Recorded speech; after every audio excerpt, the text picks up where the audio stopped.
Lumantad ngayong araw na ito ang 18 dating sundalon mula sa Philippine Marines na naging security personnel ni dating Congressman Zaldico at sa kanilang trabaho sa dating mambabatas kanilang tinukoy na sila ay naghatid ng pera sa ilang individual kasama na umano si Pangulong Marcos Jr. at si dating House Speaker Martin Romualdez. Nakapaloob din po sa affidavit mga dating sundalo yung kanila pong personal nilang karanasan ng pagde-deliver ng umano'y male-maletang pera na aabot po sa 805 billion pesos. Kasama po yung naihatid sa bahay ng Pangulo sa Ilocos Norte, sa Aguado Street sa Malacanang at sa bahay po nito sa Forbes Park. Samantala, idinadawit din ng mga dating sundalo ang ilang mga mambabatas, mga kongresista. Noong hinatiran din nila ng pera kapalit ang paglagda sa nooy isinusulong na impeachment complaint laban kay Vice President Sara Duterte. Ang buong detalye sa report ni Eden Santos. Wala po tayong ibang maaasahan ngayon na maglalabas ng katotohanan kundi tayong mga mamamayan din. Hindi natin maaasahan ang nasa gobyerno ngayon na ilabas ang buong katotohanan na walang pinagtatakpan. Ngayon po ay lumabas ang mga dating kasamahan ni Master Sergeant Orly Gutesa sa trabaho bilang security consultant o security personnel ni dating Congressman Zaldi Esco. Ang mga sundalong ito ay wala na sa serbisyo. Ngunit ang nasabi nila sa akin, ito ang marahil na huling labanan na kanilang papasukin at gusto nilang magpakasundalo sa ating bayan. Tuloy-tuloy pa rin ang laban sa matinding korupsyon sa gobyerno na halos trilyong pisong pondo ang umano'y napunta sa bulsa ng malalaking tao sa gobyerno. Yan ay matapos ang matapang na paglantad sa publiko ng 18 na dating mga sundalong Marines na kasamahan ni Master Sergeant Orly Gutesa at nagturo kay Pangulong Ferdinand Marcos Jr., dating House Speaker Martin Romualdez at dating ako Bicol Party List Representative Zaldico bilang mastermind sa flood control scam. Ang ugat at pinuno ng pagnanakaw sa ating bayan ay walang iba kundi si President Marcos. At hindi gagalaw si Speaker Romualdez o si Zaldico na walang pahintulot kay PBBM. Dahil bakit siya tumanggap ng mali-maletang pera? Hindi ba siya nagtanong saan galing ito o para saan ito?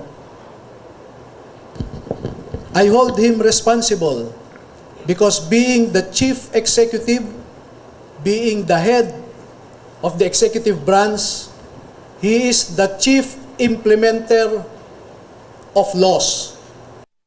Ayon kay Attorney Levito Baligod, isang anti-corruption advocate, nakapaloob sa affidavit ng mga sundalo ang personal na karanasan sa pagde-deliver ng mali-maletang basura o pera sa bahay ni Pangulong Marcos sa Ilocos Norte, Aguado Street sa Malacanang at bahay nito sa Forbes Park. Mula umano noong September 2022 hanggang sa kalagitnaan ng 2025 ay 3 hanggang 4 na beses kada linggo ang delivery at minsan umaabot pa ng 52 na maleta. So ito po yung bahay ni umano ni Pangulong Ferdinand Marcos Jr. Yes po. Meron din po kami sa Ilocos, kasama po si Gong Saldi. Ilang maleta po yung na-deliver sa Forbes at saka sa Ilocos? Yung sa Ilocos po ay sa 5 maleta po. Okay, sa bahay mismo. At sa Paway, sa bahay ni BBM. Oo. At saka may mga katibayan naman, no? Ibinunyag din sa presscon na umaabot sa 805 billion pesos ang deliveries ng mali-malitang basura o pera mula sa umano'y ninakaw mula sa pera ng bayan. Na i-deliver nila, umaabot ng 805 billion pesos. Nung Napoles, tens of millions lang o billions, no? Pero ngayon, trilyones. Isa rin sa mahalagang bahagi ng affidavit ng mga sundalo ay ang nangyaring operasyon ng International Criminal Court o ICC investigators sa Pilipinas.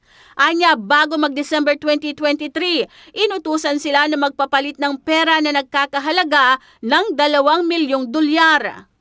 We will prove that the conduct of the ICC investigators in the Philippines is unprecedented because they were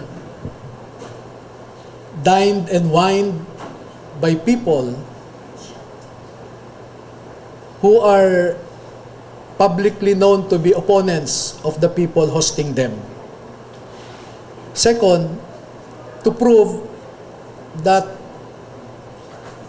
what the United States Department said, that ICC is a very corrupt institution, is being proven by this personal knowledge included in their affidavit. Plano rin nila na ipadala sa iba't ibang embahada ng mga bansang miyembro ng ICC at maging mismo sa ICC ang kopya ng reklamo pagkatapos na isumite sa Office of the Ombudsman para ipaalam ang ginawa ng mga ICC investigators sa Pilipinas. Kinumpirma rin ng mga sundalo na nagdala rin sila ng mali-malitang pera para sa mga kongresista na pumirma sa impeachment complaint laban kay Vice President Sara Duterte. Nakadetalye po dito sa affidavit nila na may dinalang pera para sa mga pumirma. Okay? Sa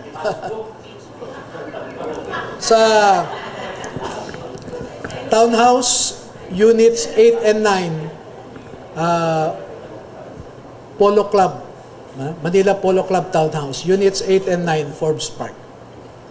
Ilang maleta po yung dinala doon? Naku po. Parang nagbalik-balik yung 3 vans na unang nag-deliver, bumalik pa ulit. Eden Santos para sa Mata ng Agila. Matatag, matapang, matapat.